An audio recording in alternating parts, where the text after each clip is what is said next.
Honda, moldy, orange my bag. I feel like Postel. Touchdown and an extra point. I feel like 6'7".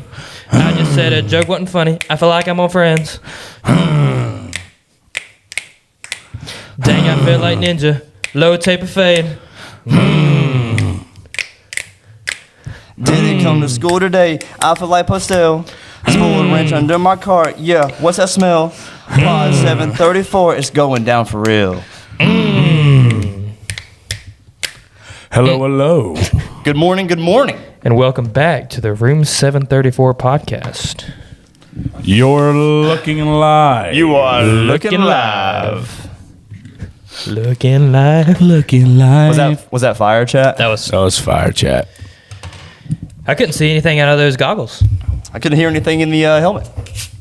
Can you hear me clearly? I can hear you clearly. Crystal. All right. Clear. Crystal. Sorry, we had to get a little freestyle out of the system there. Yep. That was off the dome, yeah? That was off the dome. Yeah, I definitely wasn't Or as reading far off this as- notepad this entire Went time. off my dome.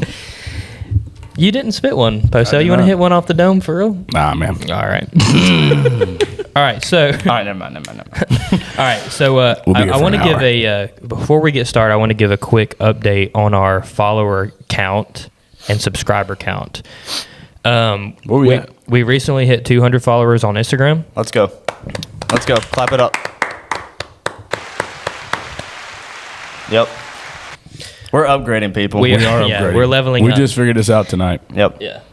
So okay, so we're currently at 200 followers and 377 subscribers on YouTube. Yeah. All right, so but what that means is we have work to do That's do. right. because That's right. I promise. Look, I wouldn't say something on here that I didn't mean. If we get to 1,000 subscribers on YouTube, And 500. 500 followers on Instagram, I will do Cul-de-sac the cut. cul-de-sac cut Cul-de-sac. in my yearbook picture. So Yearbook. let's make it happen. Yeah, we let's got do like it. 2 weeks. Can I preface 2 this weeks. episode by saying, shout out Diet Coke, but I wish this was a Ghost Energy. Ghost Energy. Please if you're listening sponsor to us, this, Ghost Energy. Ghost Energy, if you're Oh listening my to this, we need you to sponsor us. I just spilled that Coke on me. Alpha Lipostil. True. Did y'all like the No Weapons of Mass Destruction bar? I did. To be honest with you, I didn't even hear what you were saying. I said- Not because I didn't have the headphones on, but I was so locked in Yeah. on the beat. I said, got no weapons of mass destruction. I feel like Iraq. So, okay. Look, I wanted to open this podcast with a question that I haven't heard in a long time. Yeah. But I feel like it's a great question for us to talk about on here. Yeah. Okay, what's up? All right. Do you remember? I mean, I guess it's been a year or two ago when everybody was talking about like girlfriends were asking their boyfriends, how often do you think about the Roman Empire? Yeah. And most people were saying like every single day. And then people were like, oh, well, my Roman Empire is XYZ. Right. All right. So I want to ask you guys, what is y'all's Roman Empire? You want it, Posty, or you want me to go? You go first. Okay, so full transparency, I really had to look up what that even meant. I was like, I don't know much about the Roman Empire. Let me prepare for this podcast. But no, so my Roman Empire, my thing that I think about every day, and it actually inspired the freestyle that we did at the beginning, is the ENXXL freestyle. I think Yeah. about that every day. Like, sometimes I'll say something, and then the cadence of that pops into my head, and I say it with the freestyle cadence back to myself in my head. Like, I think about it. Really? Oh, yeah. Every day.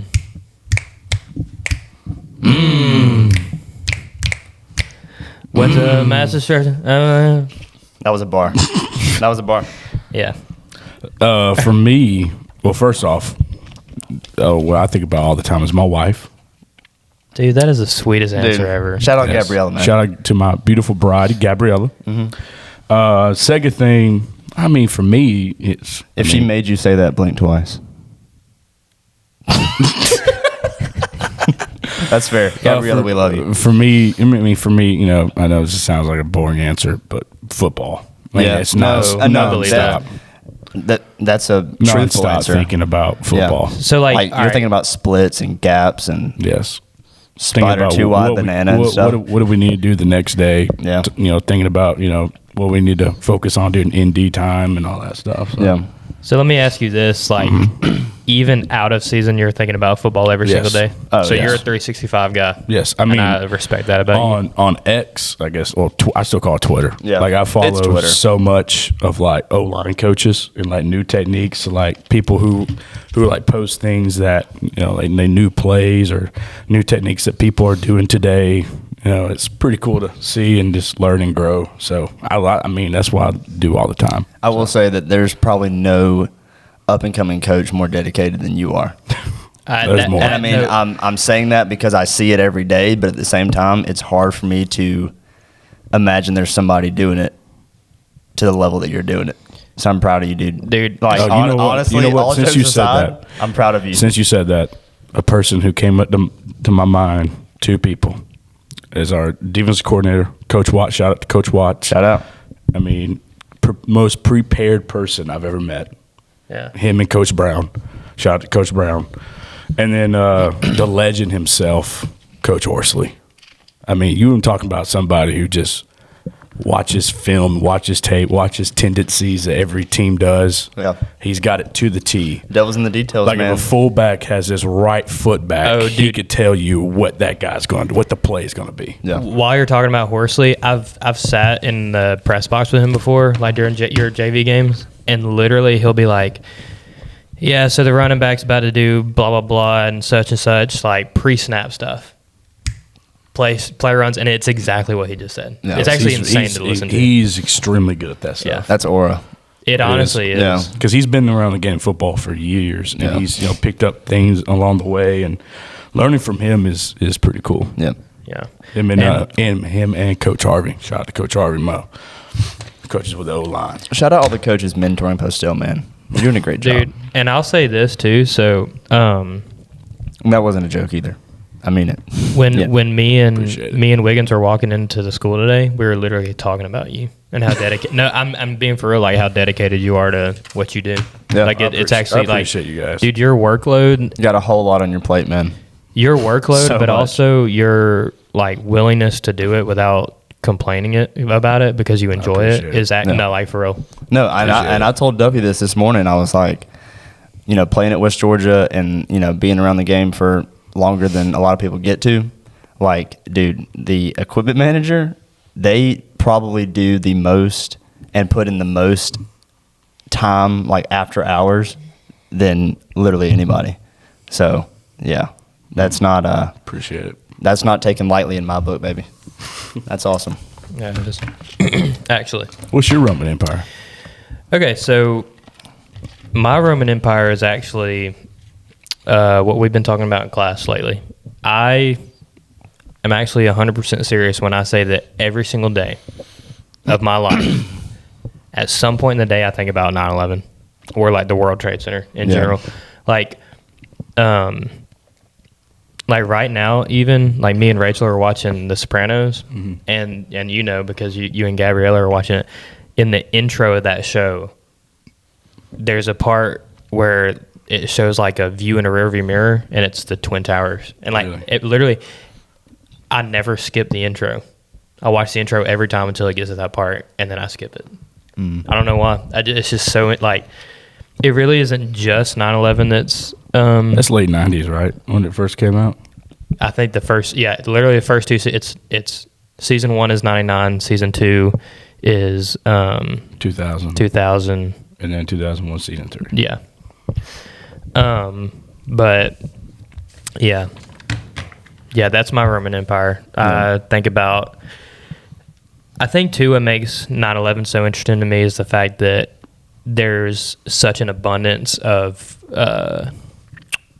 like primary sources on it, which 2 of them we're going to read today. But like there's thousands of videos of that, like there's so much new stuff we learn every year Yep. about it. Yeah. So, Yep. we're going to talk about 9/11 here in a little bit. But first, It's time. we got to take a trip to the post office, man. Yep. Where are we going, man? Give us the mail. Give us the mail. Mail time. Are my levels good? Do I sound So good. Sweet. So good. You're looking live. On the eastern edge of the Mediterranean lies Israel, a land where history runs deep and landscapes shift from green valleys to desert sands. Here, ancient civilizations rose, prophets preached, and 3 of the world's major religions traced their roots. In the late 1800s, the movement known as Zionism began, encouraging Jewish people around the world to return to their claimed historic homeland. After the Holocaust in 1948, following centuries of global upheaval, is that the word? Yeah. Yep. The modern state of Israel was established. Today, Jerusalem's ancient stones stand beside Tel Aviv's modern skyline, reflecting both a long past and unfolding future in a region still marked by complexity, I don't know how to say that word, and change. Hit the button right now. Give him the. Well done. And you're looking live here in room 734 podcast. That was perfect. That was so good. On Dude. YouTube. On YouTube. On YouTube. You're looking live. You are looking live. We have been in Israel. Tune in next week. And I don't know where we're going, but I will see you then. Well done. Good Well job. done. Coach I know Steph. we have a. Would you call it a clap track? we have a laugh track. So but we also have a clap track. Yeah, I don't know. So, an applause track. I know we have a clap track. I like calling it a clap track. Yeah. Yeah. I know we have a Sounds clap cooler. track, but I'm also gonna clap it up for you, Posto, because that was phenomenal as Appreciate usual. it. As usual. Phenomenal. That's right. It's just the D Wait, voice. so will you give me the rundown of the buttons really quick, because I want to be able to All hit right. those two. You ready? Laugh. And the longer you hold it down, The longer they laugh. Yeah. applause. Okay. So the 2 audience tracks I have on the left side. Yep. Or on the Yep. this and then the 2 instruments are and you just hit it once. And Yeah. then- yeah. That's sick, dude. All right, hey, listen. Shout out Miss Jones. Shout out Miss Colleen. Jones. No, that's not a joke. That's not a joke, dude. I'm just kidding. Shout out Miss Jones. Because she enabled us to have all of this phenomenal She equipment. She did. Yeah. She did. And we're We cannot experiencing thank its her full enough. potential The now. goat. Yes, we are. Yes, and this podcast would not be near what it is without her. So shout out Miss Jones, man. Shout out to Ms. Jones. Miss Jones. Next segment. All right, so Well done, lately Posto. we've been talking about the U.S. involvement in the Middle East. So we started with talking about the Iranian hostage crisis. We talked about that a little bit on the last podcast. Coach Wiggins told us a little bit about Argo, which is super cool. If you want to look more into that, it's awesome. But really, our focus this week has been the war on terror, along with the war in Iraq. And so, like I said earlier, we have some good primary sources. So one of my students actually, said that her mom was an 8th grader when 9/11 happened, and she lived in Brooklyn, and she went to middle school in Brooklyn, and she told me, she was like, yeah, my mom watched the towers fall. And I was like, really? And I was like, would she want to write her experience down and us read it in class? So we read it in class today. And so I emailed her and I said, hey, we do a weekly podcast. I would love to read this on there. And she was like, yeah, of course. So I want to take some time to read this because it's actually super cool little story. So she says, my experience on September 11th, it was Tuesday, September 11th, 2001, and I had just started 8th grade. This was my first full week of school, and I was sitting in English class next to a boy named Jonathan. Jonathan was a class clown, always joking around, so when he asked for a bathroom pass, no one thought much of it. About 10 minutes later, Jonathan came back looking upset, almost like he had been crying. I asked him what was wrong, and he told me that he had walked past the dean's office and overheard a radio report saying planes had crashed into the Twin Towers. At first, I didn't believe him. I told him not to joke around about something like that, but he looked me straight in the eyes and said, "I'm not joking." Just a few minutes later, the principal came on the loudspeaker and confirmed the news. The whole school went quiet. My next class was chorus, which was on the 4th floor of our school in Brooklyn. From the windows, we could see the Manhattan skyline, including the Twin Towers. When I got into class, I ran to the window, and there they were, both towers on fire. Smoke pouring out, and you could clearly see the giant holes where the planes had hit.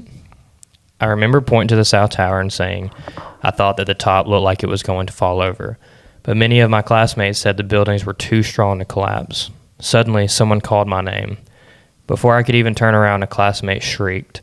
I whipped my head around to the window and saw the South Tower collapsing right before my eyes. It crumbled straight down into a cloud of smoke. A short time later, the North Tower also fell, leaving nothing but black smoke rising over Manhattan. We were all in shock. None of us could believe what we had just witnessed. Parents started picking up their kids from school until only a few of us were left. My stepsister and I waited, but no one came right away. I was worried because both my mom and dad worked in Manhattan. When we finally got home, no one was there. I tried calling my mom's office and my dad's cell phone, but the phones weren't working.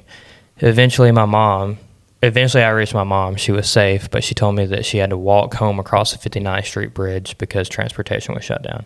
So I want to pause right there, too. Like, if you ever look at the, geography of, Manhattan, it's an island. Yeah. Like, it's between two rivers. And they literally had all the bridges shut down, to car traffic. So if you ever go watch videos, there's thousands of people just walking across in both directions too, because there's people on Long Island who have family members that they're trying to get to. You know what I'm saying? So it's just it's crazy. Insane time, man. Yeah. I'm trying not to breathe hard into this microphone. Yeah, it's hard. All right. So a little later, my dad and stepmom made it home. They were covered in dust. My dad worked for the MTA, the subway system, and he had been near the towers when they collapsed. He told me that he ran to a subway station and even jumped down onto the tracks to get away from the falling debris. After that, he met up with my stepmom, and together they walked across the Williamsburg Bridge into Brooklyn and then caught a taxi home. But my dad didn't stay home for long. Because he was a city worker, the mayor ordered all MTA employees to help at Ground Zero. That night, he went to the site and spent hours digging through debris. He told me that whenever they found human remains, they had to call the NYPD. He found more than he ever wanted to see. At home, we were glued to the TV, watching the news replay scenes of the attack. The next day, school and much of the city were closed. The streets of New York, usually so loud and busy, were silent. That day changed me forever. As a kid, I thought things like this would never happen in America, but living through it taught me to always be aware of my surroundings. It was a time of fear, but also a time when people came together to support each other. September 11th, 2001 is a day I will never forget. Dude, so insane. Dude, that gives me chills to read it. I know. It does. I get Because obviously borderline emotional. we were alive for it, but we will never truly grasp the weight and the gravity of that. Yeah, because we all were 3 years of old. that event Yeah. happening. Mm-hmm. But hearing stuff like that is insane. Yeah. Yeah. So crazy. Dude, thank you to her for sending that in Yes, and letting us yes, read thank that. you, By the way, thank that you. is awesome. Yeah, I I mean, genuinely. it's not awesome, but you know what I'm saying. Well, that's what I told them. I said to the class, I was like, it's really cool, and they were like, cool, and I'm like, not in a yeah. a silly way, Cool but that it's somebody just has that interesting. account interesting, of a major historical event like that. Yeah. Because I feel like all other major historical events in the U.S. are like the last real major one was before that. I don't The know. moon landing. Yeah. Yeah. You know what I mean? Obviously a lot of stuff has happened between them, but something that's Right. That to impactful. that, yeah. Yeah. So- And I also want to comment on something that she said at the end there, that it was a tragic time, but it she remembers everybody kind of coming together and lifting each other up and supporting each other and just loving on each other. And I know that we were kind of talking about this earlier. Yeah. And I just kind of wanted to bring it up. It's with the events that happened yesterday, there's, a lot of division and anger and hatred on, both sides. And I'm not going to go into details, but I mean, you probably know what I'm talking about, listeners. But yeah, we need to take. We can learn a lesson from that story right there, and just kind of apply the same mindset to the events that happened yesterday. And just really, like, yes, it's tragic, but it's a time that we can, we're called to love on each other no matter what, and it's a great opportunity to love on, the other side. I If you know agree. what I'm saying. No matter what side Well- you're on. And I mean, I don't want to go into too many details about that, but Well, and that's the thing. Because I'm glad that you brought it up, because I know that we did talk about it earlier, but it's like 24 years ago on this day, 9/11 happened, and it is arguably the most unified that our country has ever been. yeah. And then something like what happened yesterday, and then you see,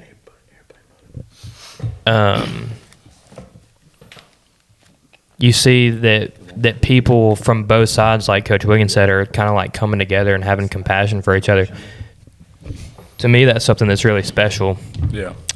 Because here's the thing: in the United States, there are people that I strongly disagree with, and I'm some of my best friends.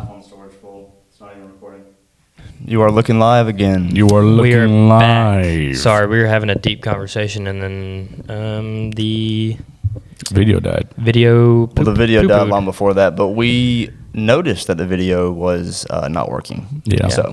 So I'll look. But continue don't- with what you were saying, though. Yeah, don't pass up on this episode because we Please don't have don't. video, because I would say of all of our episodes so far, this is probably the most serious one as yeah, far as like 100%. subject matter goes. 100%. But I want to point out, after what happened yesterday, without going into detail, some of my absolute best friends in life I've sat across from at hangouts or whatever, and have fervently disagreed with them on things. And at the end of the day, I love those people, Yeah. and I don't care. There's nothing that anyone else. There's nothing that I believe in strongly enough to want to harm someone else because they don't Feel the think same thing. Yeah. And that's all I'll say about that. Dude, love your neighbor. Yeah. Love Like your neighbor. love your neighbor that you disagree with. Yeah. That is nothing like you. Yeah. Like there's. I mean, so- hey, I will say this, talking about 9/11 again. I told kids on Wednesday, because I wasn't here Thursday on 9/11, and so I did my lesson on Wednesday, and I told them the story of when I was a senior in college. I got the opportunity to go to New York because I'm a big history guy. New York's full of history, and my first stop was the 9/11 memorial, and in there they have this huge water fountain where the towers were. Yeah. And on the outsides are the names of the people who died in the tower, who died on that day. And I remember I was looking at the names, and I saw this worker, and she had like a bag of like red roses, and she was putting them on certain names. And I went up to her. I was like, "Hey, quick question. What is that? Like, why certain names?" And she told me that on their birthday they put a rose on their names, so it symbolizes that today's was their birthday. And if our listeners have never gone to it, it's a pretty it's a unique experience. It's very grief experience. I remember walking down, and there's this room about half the size of this classroom, and it's like you could hear dust hit the floor. That's how quiet it is. People in there are sobbing, and they're grieving over just looking at the family members who passed away during this time, who were killed. And the one that really got to me was there's this little area where there's like a cell phone or a home phone, and it's playing voicemails of family members who are calling their family member who is in the towers, asking, "Hey, I heard that the tower playing at the tower. Yeah. Are you okay? Hope I can see you soon." And just knowing that that was their last voice and that was the last voicemail, it just brought me to tears. Like I was literally crying listening to it, and that's the kind of stuff that just like it makes it so real. Yeah. Because like I'm definitely guilty of thinking about an event like 9/11 that I was alive for, but yet I still feel like removed from. yeah, And I don't really, I don't know how I'm trying to put this, but I guess I don't really like I said earlier, grasp the gravity of it all. Yeah. But then it's like stuff like that. It's like this was so real and so sad and tragic for, I mean, me obviously and all Americans, but just certain people that were so closely involved. It's like it's so crazy to think about, man. Yeah. So crazy to think about. But yeah, love your neighbor. yes, And it doesn't say love your neighbor who agrees with you on everything. Yeah. It says love your neighbor. Or So, your neighbor that looks like you, or does then- anything like you. I Yeah. mean, just love your neighbor, man. Yeah. Yep. So I want to share one more 9/11 story, firsthand account. Well, kinda. This is a 9/11 experience. So Miss Lewis actually told me that her mom worked for Oracle, which had like office space in the World Trade Center, and that her mom had like spent a good bit of time in there. And she was actually flying on 9/11 when it happened. So I asked her if she would write her thoughts down too. So she said, "I'll never forget where I was on September 11th, 2001. I was on a business trip flying from Jackson, Mississippi to Minneapolis, Minnesota with 5 colleagues. 2 were from Atlanta, 1 from Denver, and 2 from Chicago. One was a retired Army general, and another's wife worked in the travel business. Partway through the flight, the pilot came on and told us that we were being diverted to Omaha, Nebraska. In the air, we knew nothing. In the airport, at first, the word was just a hijacking, but no one really knew what that meant. It took time for the pieces to come together. When we landed, the airport felt chaotic in a weird way. Everyone was quiet, moving in slow motion, trying to make sense of the rumors, trying to get out. I didn't have a cell phone then, so I found a payphone. I called my parents to make sure they were fine, and I called my husband too, and he had already left to pick up our kids. Both of these calls were made on a payphone. My colleague with the travel agent wife managed to get us rental cars. We left the airport and sat together in a downtown restaurant trying to figure out what to do. The general slipped away and came back later. He'd gone to buy well, I can't say that on the podcast. It's nothing bad, but I don't want to get it taken out. Yeah. That's how uncertain things felt. Basically, he went to buy something to protect himself if he felt like something happened. That same late morning, President Bush landed in Omaha. We actually saw Air Force One on the tarmac. The country's leader was there with us in the same place that we had been forced to land. With planes grounded, there was no choice but to drive. We set off across what felt like the whole U.S. I'll never forget how quiet it was out there. The only connection we had was the outside world was CNN on AM radio. The signal faded in and out. Gas stations, rest stops, restaurants, everywhere felt subdued, like the whole country was holding its breath. We drove late into the night and made it to St. Louis. I was too shaken to sleep, trembling through the night with fear and exhaustion. At dawn, we set out again, finishing the long drive home. It was only 2 days on the road, but it felt like a lifetime. And even though I was just one traveler among millions stranded that day, the memory of that eerie silence, the uncertainty of realizing the world had changed forever, that has never left me. At the company I work for now, 7 employees lost their lives that day. One of them was Todd Beamer, remembered for his courageous attempt to stop the hijacking over Pennsylvania. Mm-hmm. I have never been to see the memorial in New York City, and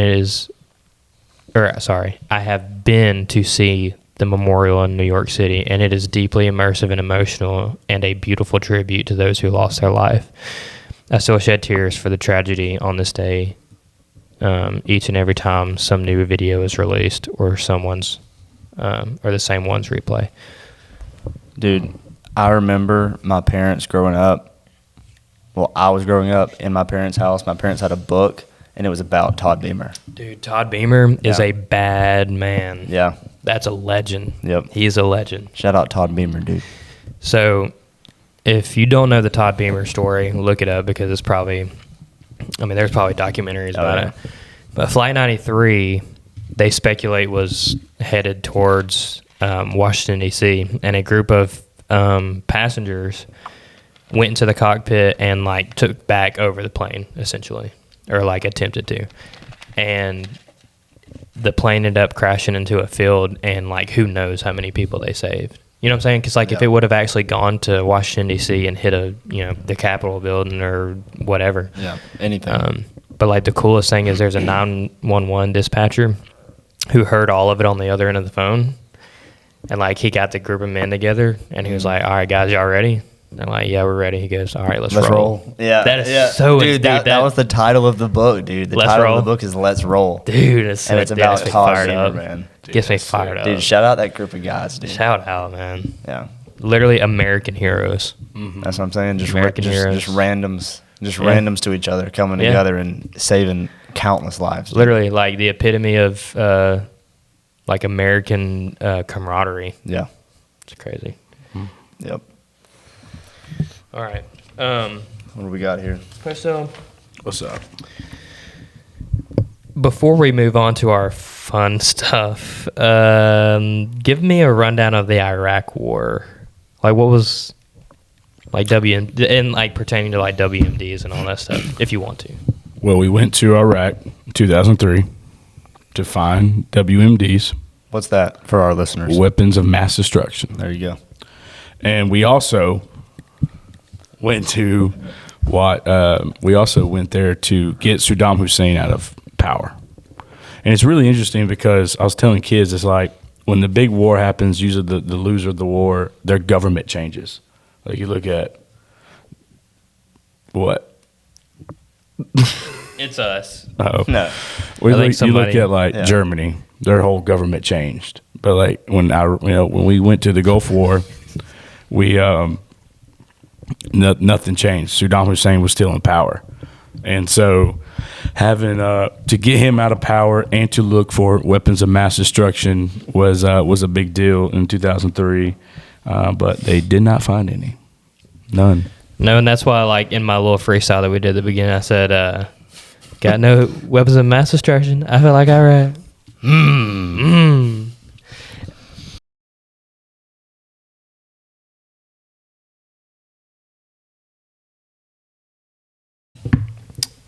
All right. On a serious note, we do want to kind of briefly mention just some of the stuff that we talked about earlier in the podcast.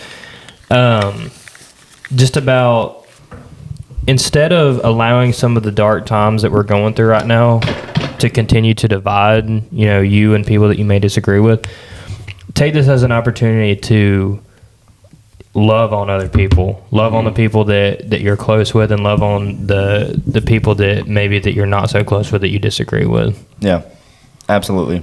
I mean, like I said earlier, we're called to love your neighbor. That does not mean love your neighbor that thinks the same as you do, that, believes the same things that you do. It literally means, you're fellow human beings, whatever that means.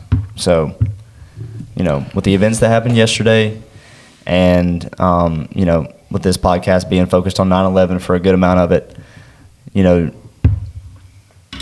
just really, I don't know, just take it all as a lesson and as a learning moment, and just try to allow some good to come out of, these tragedies, right? Just love one another. That's right, man. Love one another. And also, special thank you to those who gave their stories to us to read out Yes. loud. Thank you very much for being vulnerable and allowing us to do that. Yes, being vulnerable in a time that was, one of the biggest events in our country's history that changed our country forever. Mm-hmm. And a very tragic, sad event. And just thank you for sharing your testimony of what happened and how that impacted your life on that day. Yeah. Yeah, and like I said earlier, like we like to joke around, we like to have a good time, but there is a time and place for it, and in the dark times, try to find joy. Yep. That's what I'll leave Yeah. the listeners with. Yep. All right, Postel, send us off. Wherever you're listening this to, good morning, good afternoon, good evening, and good night. And as always, do good and be good and have a great rest of your day. Thanks for listening. Love you, people. Love you guys.